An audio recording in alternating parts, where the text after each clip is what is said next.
Bismillahirrahmanirrahim. Assalamualaikum warahmatullahi wabarakatuh. Waalaikumsalam warahmatullahi wabarakatuh. Bertemu lagi dengan Ibu di hari Senin pada tanggal 11 Mei 2026 dengan keadaan yang alhamdulillah sehat semua.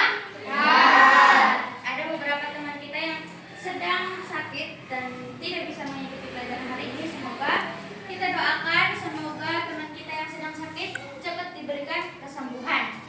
Amin. Untuk hari ini, marilah kita memulai pelajaran yang pertama, yaitu pelajaran IPAS. Sebelum belajar kita berdoa dalam hati. Berdoa mulai.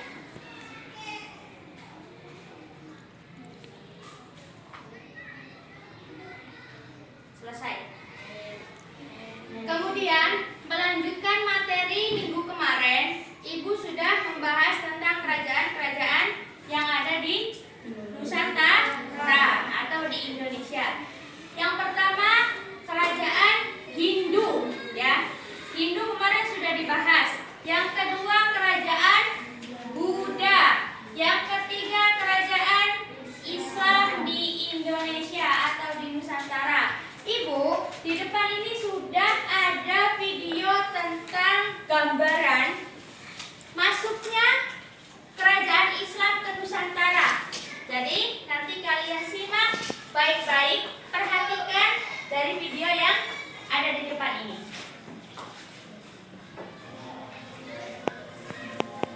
Siapa di antara kalian yang pernah berkunjung ke Keraton Yogyakarta dan Keraton Surakarta? Atau mungkin mengunjungi Candi Borobudur dan Candi Prambanan? Adanya kerajaan dan bangunan candi ini adalah salah satu bukti berdirinya kerajaan-kerajaan di Indonesia, baik kerajaan yang bercorak Hindu, Buddha, maupun Islam. Kerajaan bercorak Hindu-Buddha diperkirakan berdiri di Indonesia sejak abad ke-4 Masehi. Kerajaan tersebut berkembang karena hubungan dagang dengan India dan Tiongkok. Yuk kita bahas apa saja contoh kerajaan bercorak Hindu-Buddha. Kerajaan Kutai terletak di dekat Sungai Mahakam, Kalimantan Timur. Kerajaan Kutai adalah salah satu kerajaan Hindu tertua di Indonesia yang berdiri sekitar tahun 400 Masehi. Lihat, sesuai tidak? Kerajaan Kutai mengalami kejayaan pada masa Raja Mulawarman yang bisa Mulawarman, tercatat betul? dalam 7 Rajanya? juta. Iya. Kerajaan Tarumanegara terletak di dekat Sungai Citarum, Jawa Barat. Yang kedua, Kerajaan ini Tarumanegara. berkuasa sejak abad ke-4 Masehi. Raja yang terkenal adalah Purnawarman. Peninggalan kerajaan Tarumanegara adalah Prasasti Tugu, Prasasti Cianjur, dan Prasasti Kebun Kopi. Sama enggak? Sama. Yang ketiga. Kerajaan Mataram kuno berkuasa sejak abad ke-8 Masehi. Awalnya, kerajaan ini terletak di Jawa Tengah, kemudian pindah ke Jawa Timur karena bencana letusan gunung berapi. Raja pertamanya adalah Raja Sanjaya. Awalnya, kerajaan ini bercorak Hindu, tapi pada masa dinasti Shailendra juga milik Buddha. Peninggalan kerajaan Mataram kuno adalah Candi Prambanan dan Candi Borobudur. Kerajaan Sriwijaya adalah kerajaan bercorak Buddha yang berdiri sejak abad ke-7. Kerajaan ini terletak di Palembang, tepatnya di dekat Selat Malaka. Kerajaan ini mampu berkembang dengan pesat karena Selat Malaka merupakan pusat pelayaran dan perdagangan internasional. Raja yang terkenal adalah Raja Balaputradewa. Peninggalan kerajaan Sriwijaya adalah Prasasti Kedukan Bukit dan Prasasti Talangtuo. Kerajaan Singosari terletak di Malang, Jawa Timur. Kerajaan ini didirikan oleh Ken Arok pada abad ke-13. Raja yang terkenal adalah Kertanegara yang membawa Singosari ke puncak kejayaan melalui ekspedisi Pamalayu. Peninggalan kerajaan Singosari adalah Candi Jago, Candi Tigal, dan Prasasti Kudabi. Kerajaan Majapahit berdiri sekitar tahun 1993 sampai 1527 Masehi dan terpusat di Jawa Jawa Timur. Kerajaan ini didirikan oleh Raden Wijaya dari Kerajaan Singosari. Kerajaan Majapahit adalah kerajaan Hindu-Buddha terakhir yang menguasai Nusantara dan dianggap sebagai kerajaan terbesar. Kekuasaan Majapahit terbentang dari Jawa, Sumatera, Semenanjung Malaya, Kalimantan, hingga Indonesia bagian timur. Pada masa kepemimpinan Hayam Wuruk dan Mahapati Gajah Mada inilah Majapahit berada di puncak kejayaan. Peninggalan kerajaan Majapahit adalah Candi Tikus dan Kitab Sukasoma. Bagaimana dengan kerajaan berjalan Islam? Nah, sekarang yang kerajaan Islam, perhatikan. Yang pertama Samudra Pasai. Melalui para dagang dari Arab, Persia, dan Buddha.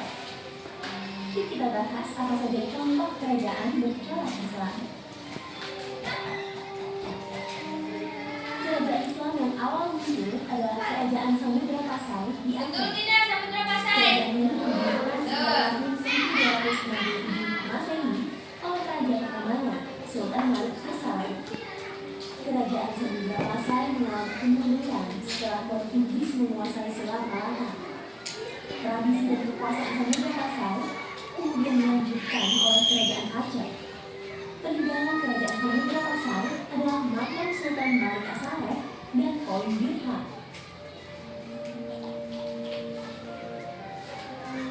Kerajaan Islam pertama yang muncul di Pulau Jawa adalah Kerajaan Demak. Semula, Demak merupakan salah satu wilayah di bawah kekuasaan Majapahit. Kerajaan ini didirikan sekitar tahun 1475 Masehi oleh raja pertamanya, Raden Patah. Peninggalan kerajaan Demak adalah Masjid Agung Demak. Kerajaan Mataram Islam terletak di kota Yogyakarta. Kerajaan ini didirikan tahun 1586 oleh Ki Ageng Pamanahan. Namun pada tahun 1755 melalui perjanjian Giyanti, kerajaan Mataram Islam terpecah menjadi dua bagian. Kerajaan yang dipimpin Pakubuwono berkedudukan di Surakarta dan kerajaan yang dipimpin oleh Mangkunegara berkedudukan di Yogyakarta. Peninggalan kerajaan Mataram Islam adalah Masjid Kota Gede. Kerajaan Ternate berdiri sekitar abad ke-13 di Maluku oleh Bab Masyhur Muhammad. Kerajaan Ternate berkembang menjadi kerajaan Islam yang maju dan paling besar di wilayah timur. Hingga kini, kerajaan Ternate masih ada, meskipun tidak lagi memiliki kekuasaan politik. Kerajaan Tidore berdiri pada tahun Kita skip dulu sampai 1485. kerajaan Tidore Kerajaan ini karena kita belum membahas tentang kerajaan Islam yang lebih lanjut. Kita baru membahas tentang Samudra Pasai dan Aceh, Demak, dan Banten. Ya, sudah dilihat tadi videonya? Paham? Paham tidak? Oke. Ada yang mau bertanya? Ada yang mau bertanya tidak? Nelly? Mau bertanya tidak? Ada yang mau bertanya? Kalau tidak ada yang mau bertanya, ibu yang bertanya. Siap? Kita mulai.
itu ada 2 jalur karena berada pada posisi Selat Malaka.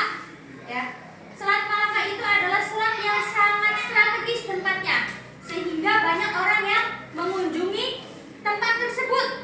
Maka Islam masuk melalui jalur perdagangan dan pelayaran. Kemudian Islam banyak diminati oleh masyarakat Nusantara. Karena apa? Karena Islam, syarat masuk Islam itu sangat mudah. Apa syaratnya? Mengucapkan 2 kalimat syahadat.